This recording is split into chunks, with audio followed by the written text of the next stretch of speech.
सत्संग में अक्सर ये प्रश्न उठता है कि सच्चे गुरु को कैसे पहचाना जाए।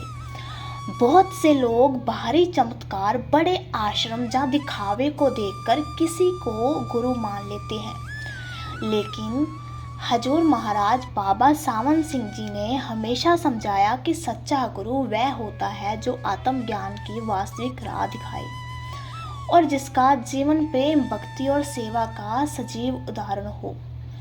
सच्चे गुरु की पहचान को लेकर एक बार एक जिज्ञासु ने हजूर महाराज से प्रश्न किया।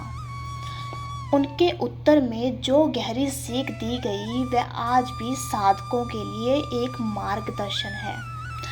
आइए इस प्रेरणादायक साखी को विस्तार से जानते हैं। एक बार की बात है, हजूर महाराज बाबा सावन सिंह जी सत्संग कर रहे थे। हजारों की संख्या में संगत आई हुई थी। संगत के दौरान एक व्यक्ति खड़ा हुआ और विनम्रता से बोला, महाराज जी, ये कैसे पहचाना जाए कि कौन सच्चा गुरु है? हजूर महाराज मुस्कुराए और बोले, बेटा, यह प्रश्न बहुत महत्वपूर्ण है।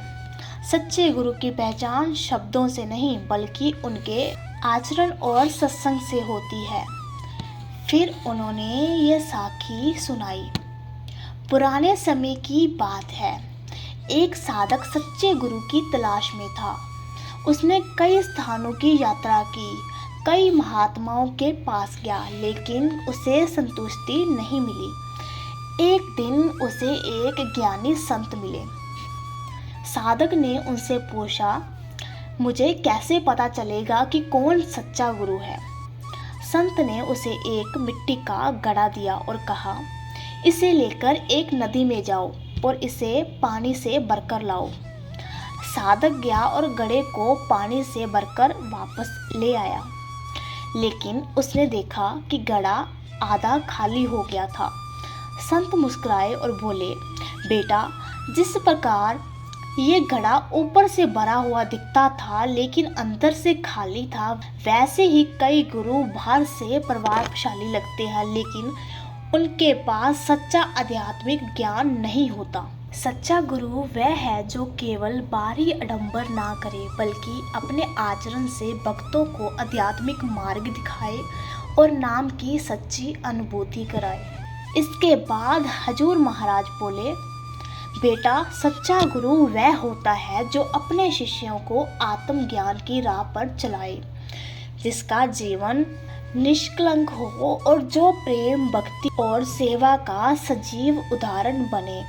अगर तुम सच्चे गुरु की तलाश कर रहे हो तो उसके आचरण और शिक्षाओं को देखो, ना कि बाहरी दिखावे को। इस उत्तर को सुनकर वह व्यक्ति संतुष्ट हुआ और संगत जन भी इस साखी से अत्यंत प्रेरित हुए।